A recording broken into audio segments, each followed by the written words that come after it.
everybody's going to be listening, watching this right now, the focus on strength training, right? We've done a lot of episodes on strength training. We've done a lot of episodes on nutrition. We've, had the cold plunge conversation, the sleep discussion. So for someone that's out there that's listening and wants to maybe begin to integrate the hydrogen tablets, where's the best place to start? And are there specific, populations or conditions that we're seeing the most impact in? Is it athletes? Is it men that are struggling with inflammation? Is it an older population? Is it those with declining cognitive health? So let's get kind of more into the application use of hydrogen. With the hydrogen tablets, I'll just get started. Hydrogen is like any other intervention. It works on like a dose or duration, like concentration, like whether it's a stress or a direct molecule. If you do one dumbbell curl, it's not going to be an exercise, right? If you take 1/100th of an Advil, it's not going to reduce your pain and inflammation in any way. Same thing, all hydrogen water is not equal, right? All hydrogen devices are not equal. Some of them range up to 500, 1,000 times difference in dose in what you're getting. With the tablets, we get by a landslide the highest concentration and dose of any technology in the world. Um, we have more clinical research than every other commercial hydrogen product combined on the tablets. Um, our expert committee needs to reconvene, but as of a couple years ago, and we have multiple clinical trials published since then, we had 21 validated structure function claims to FTC and FDA standards. We'll probably get 5 or 6 more. These span metabolic health, exercise performance, brain health, microbiome health, um, you know, uh, you know, cardiovascular health. We've shown to regulate inflammatory response and redox status.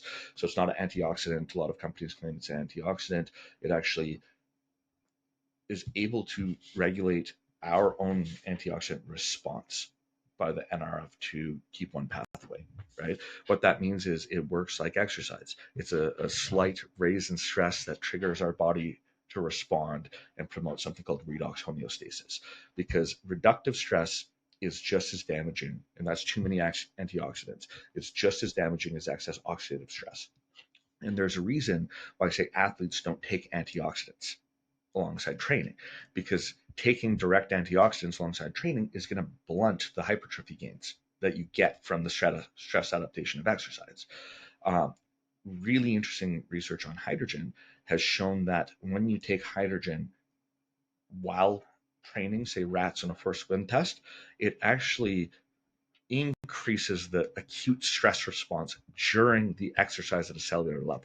So it's increasing the oxidative stress and the inflammation, but they're returning to homeostasis faster in the hydrogen group than the exercise alone group, which means it's like you exercise harder and recover quicker.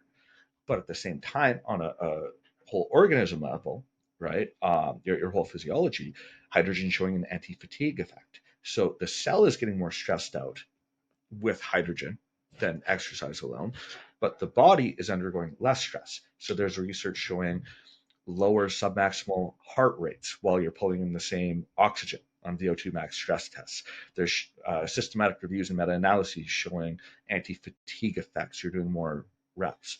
In our research, well, the lower submaximal heart rate is one of our trials, but we just recently showed elite female athletes, so like Russian Olympic level athletes, females, and in 28 days we improved body composition, which is unheard of.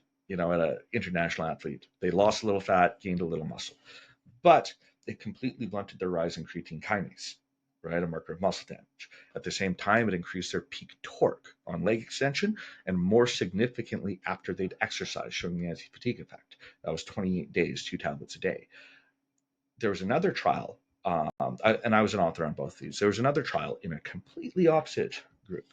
These people were 50 plus with no adult exercise experience, exercise uninitiated. So they'd made it to 50 and they'd never worked out since childhood. Very unhealthy, had to start practitioner guided, like supervised exercise protocols to improve their health. The placebo group, this was 6-week double-blind RCT, and we presented this one at ESPN in Milan a little over a year ago. I was there presenting. So in this trial, the placebo group had borderline rhabdomyolysis, right? They had a 700% increase in creatine kinase and 1100% increase in myoglobin. The hydrogen tablet group had no significant increase in either creatine kinase or myoglobin. So no muscle damage, right? It also regulated the cortisol response, showing better stress adaptation. It increased free testosterone and DHEA as well in the hydrogen group. So we absolutely, with the tablets, are showing decent evidence, and there's systematic reviews and meta-analyses that hydrogen can help, whether you're a pro athlete or you are just starting your exercise journey. And likely it's going to help more if you're just starting your exercise journey, to get through that initial acute trauma and stress of starting exercise.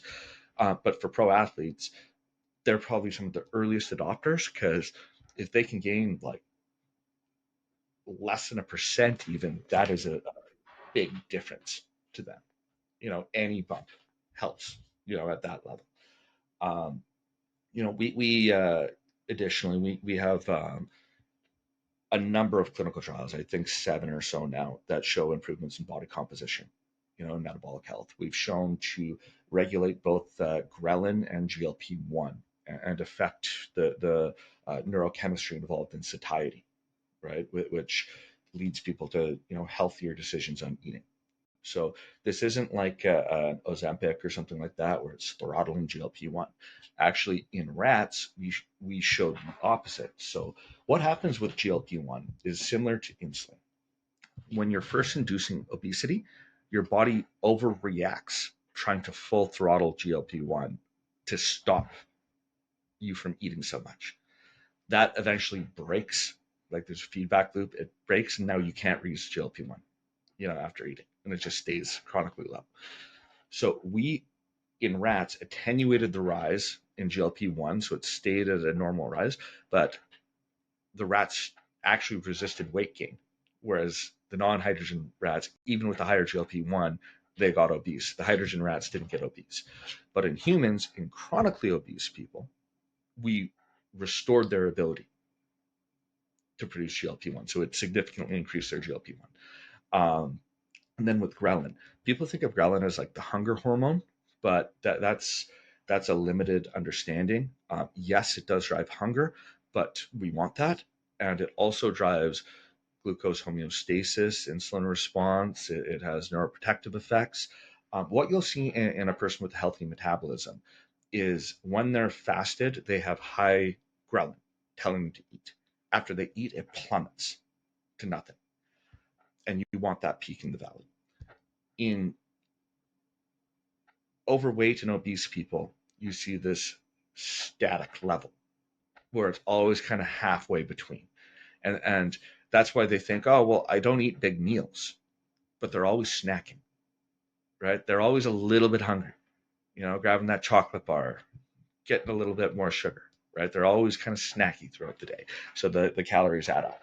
So in an obese population, we restored this peak and valley in the ghrelin. And that is what hydrogen is doing. It's not a drug, it's not like affecting a single pathway or an agonist or an antagonist on a single receptor. It's working like exercise, like lifestyle interventions, and it's slowly restoring our body's ability to operate as intended and function as intended. For the general population person looking to utilize hydrogen for body composition, reduction in inflammation, some of the other benefits that you were just explaining there, you gave the one example of it being utilized intra-workout. Outside of taking it intra-workout, does timing play a critical part in how the effectiveness is going to be? In the sense that an empty stomach is important. So I have that.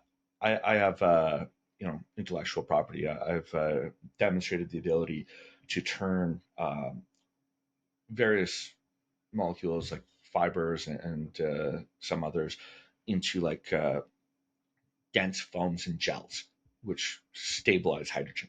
So with hydrogen, just like with an exercise or cold, you want to like a stress spike. You don't want like a slow leak of hydrogen gas throughout the day. You want this flood, probably to mimic, when we're starving to death and we're just shoving our face with as much plant-based food as we could get in our hunter-gatherer days.